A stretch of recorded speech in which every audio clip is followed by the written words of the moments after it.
Morning po. Hindi po Coke Zero yung test ko. Na-test ko na po ito last year pa po. Hanapin niyo na lang po sa real section.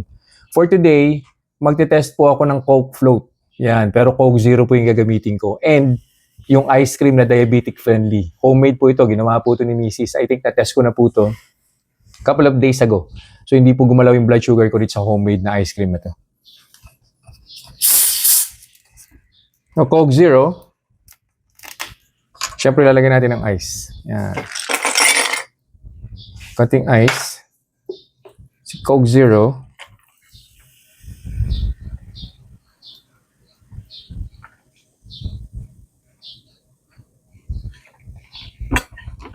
Yan no.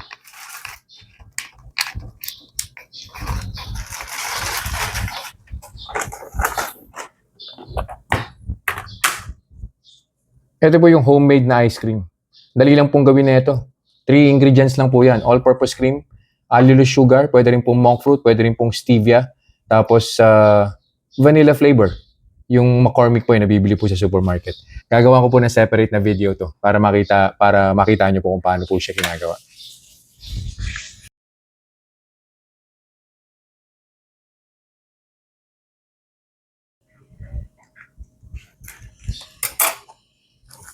Tapos may melted chocolate po ako dito. Unsweetened po ito, yung cocoa tablea, cocoa tablet. Yan. Tinunaw lang po siya sa hot water. Siyempre, para ma-simulate natin ng maayos ang Coke Float. Yan. Ayos.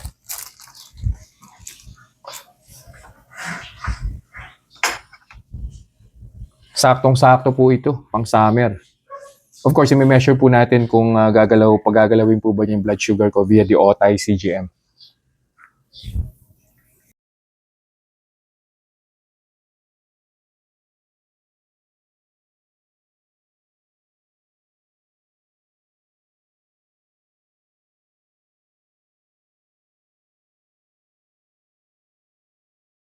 Coke Float po yung tinest ko today. So, tingnan na po natin kung ano pong ginawa ni Coke Float sa blood sugar ko.